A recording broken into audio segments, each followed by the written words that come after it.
High বন্ধুরা, আজকে বানাবো আলুর পরোটা। কুকার আমি বসিয়ে দিয়েছি, আলুটা আমি সিদ্ধ করে নেব। কেটে রাখা আলুগুলো দিয়ে দিয়েছি।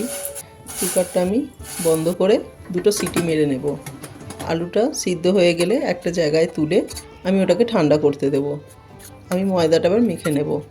আমি 1 বাটির মতো ময়দা নিয়েছি। নুন, চিনি, একটু তেল দিয়ে ভালো করে ওটাকে মাখিয়ে হালকা গরম জলে আমি মাখবো। ওতে খুব নরম হয়।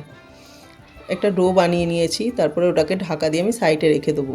তারপরে ঠান্ডা আলুগুলো নিয়ে এবার আমি ওতে নুন, হিং, চিলি ফ্লেক্স, জিরের গুঁড়ো, ধনের গুঁড়ো, গোলমরিচ গুঁড়ো, গরম মশলা দিয়ে ভালো করে ওটাকে মাখিয়ে নেব। মাখিয়ে ওটা আমি ওতে বেশ ভালো টেস্ট আসে হিংটা দিলে। তারপরে এই ময়দার লেচিগুলো কেটে নেব। ময়দার লেচিগুলো কাটা হয়ে গেলে তারপর ওটাকে ভালো করে আমি পুর ভরে নেব।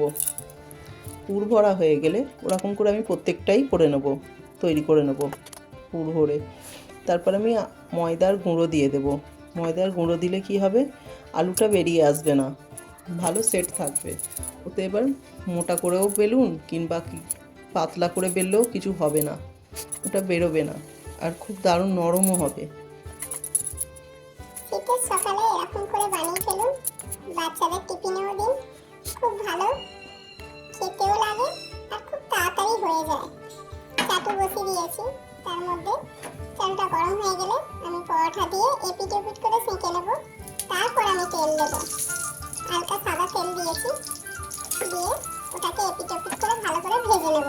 আমি গ্যাস সবসময় লো ফ্লেমে রেখে ওটাকে ভালো সেঁকা হয়ে গেলে তারপরে ওটাকে তুলে নেব। দেখছেন কত সুন্দরভাবে ভাজা হয়ে গেল।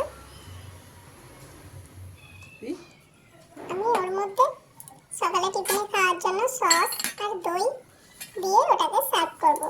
দেখুন ফোল্ড করতে কেমন ভেঙে গেছে, খুব নরম হয়েছে আর খেতেও জাস্ট অসাধারণ। Thank you. Subscribe please.